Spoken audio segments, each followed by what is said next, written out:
대한민국 코미디 무대에서 개그맨 김영철의 존재감은 단순한 웃음 제조기 그 이상이다.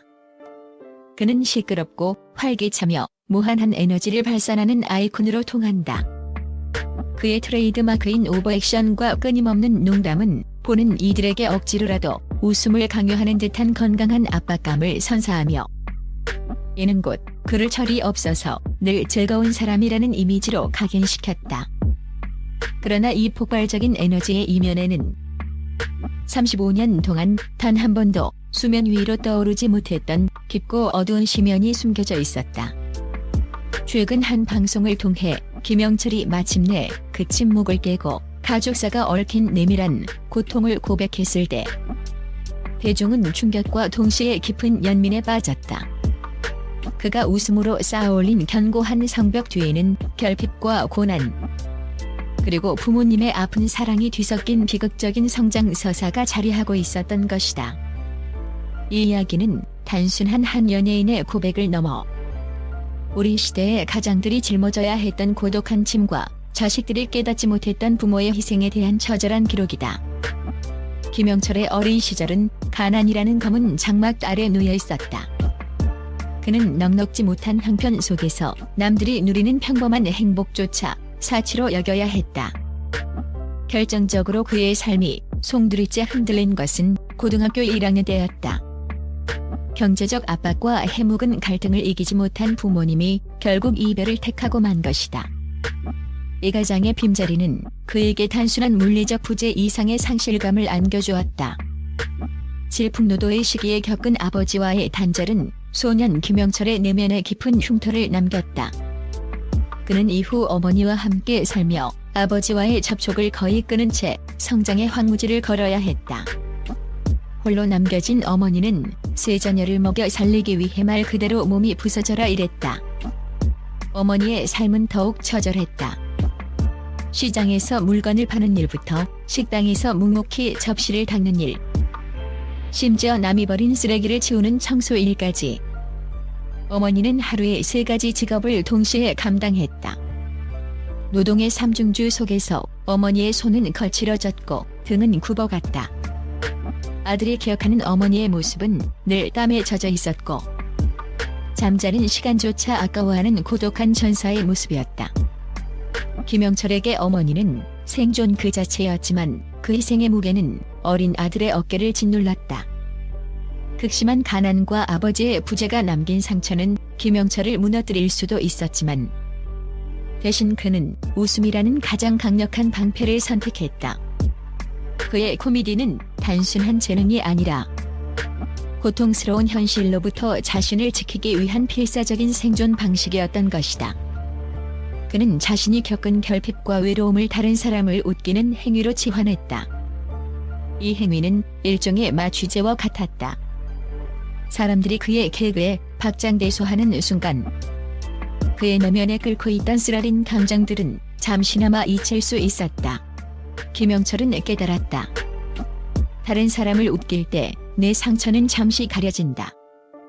그의 유머는 곧 자신의 비극을 가리는 화려한 위장술이었다.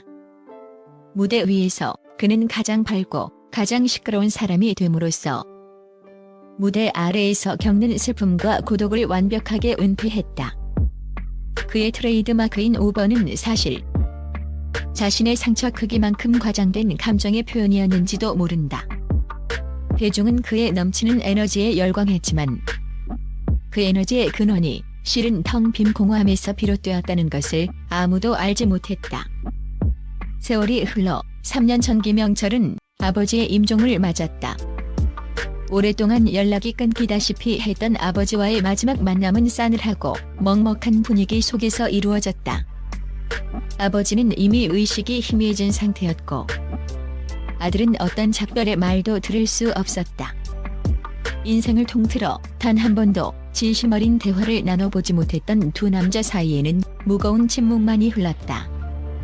절망 속에서 김영철이 아버지의 손을 잡았을 때 기적 같은 일이 벌어졌다. 임종을 앞둔 아버지가 아들의 손길에 응답하듯 아주 미세하게 손가락을 움직인 것이다. 그 찰나의 움직임은 수십 년간 맺혔던 부자 사이의 응어리를 일순간에 풀어헤치는 강력한 언어였다. 나는 너를 기억하고 있다.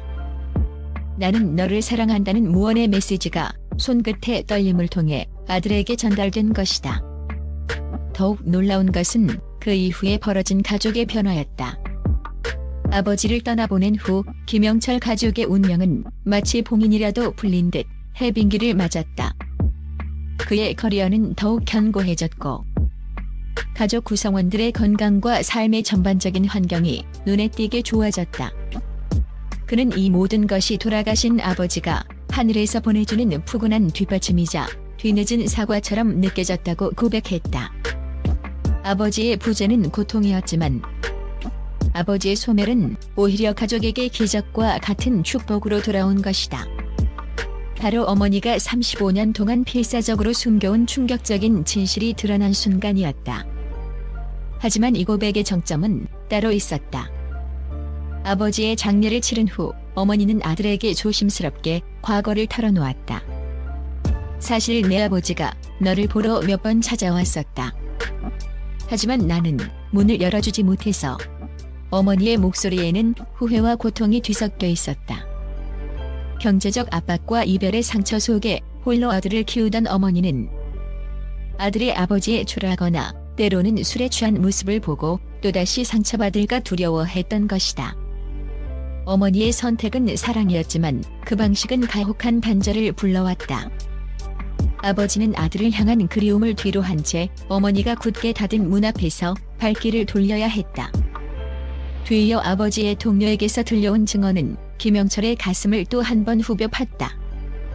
아버지의 지인은 내 아버지는 평소에도 TV에 내가 나올 때마다 자랑스러워하며 저게 내 아들이라고 목 놓아 자랑했다고 전했다. 아들을 직접 만나지는 못했지만 그는 세상에 빛이 되어 웃음을 주는 아들의 모습을 보며 멀리서나마 아버지로서의 자부심을 느꼈던 것이다. 어머니의 보호라는 이름의 단절, 그리고 아버지의 자랑이라는 이름의 서툰 사랑. 두 부모는 각자의 방식으로 아들을 사랑했지만 그 사랑의 엇갈림은 김영철의 삶의 35년간 지워지지 않는 고독의 그림자를 드리웠다. 이 모든 진실을 깨달았을 때 김영철은 비로소 자신의 어깨를 짓누르던 무거운 짐을 내려놓을 수 있었다. 그는 어머니의 고통과 희생, 그리고 아버지의 서툴지만 진심 어린 사랑을 온전히 이해하게 되었다. 어머니가 자신을 지키기 위해 고군분투했으며 아버지가 비록 가까이 다가오지 못했을지언정 늘 자신을 가슴에 품고 있었다는 사실을 알게 된 것이다. 김영철은 더 이상 과거의 결핍에 갇히지 않기로 선택했다. 그는 아버지를 향한 원망 대신 용서를 택했고 어머니의 깊은 희생을 감사함으로 받아들였다. 우리 가족 모두가 각자의 자리에서 최선을 다해 사랑했다는 단순한 진리를 깨달은 것이다. 그의 고백은 단순한 과거 회상이 아닌 35년간 억눌렸던 감정의 분출이었으며 이제는 상처를 웃음으로 가리는 대신 진정한 지혜와 성숙을 통해 얻은 삶의 면류관이었다. 김영철의 이야기는 우리 모두에게 묻는다. 우리가 매일 스쳐 지나가는 사람들의 환한 미소 뒤에는 어떤 눈물이 숨겨져 있는가? 그리고 부모의 서툰 행동 뒤에 감춰진 그들의 사랑은 얼마나 깊고 무거운가? 이제 김영철은 억지로 만들어낸 가짜 에너지가 아닌 진정한 용서와 사랑에서 비롯된 진짜 웃음으로 무대에 설 것이다. 그의 고백은 가족이라는 이름 아래 복잡하게 얽힌 모든 상처와 화해에 대한 강력한 울림을 남기며 우리 사회에 큰 깨달음을 선사하고 있다. 그의 새로운 웃음은 이제 더 이상 고통의 방패가 아닌 지혜와 성숙의 상징이 될 것이다.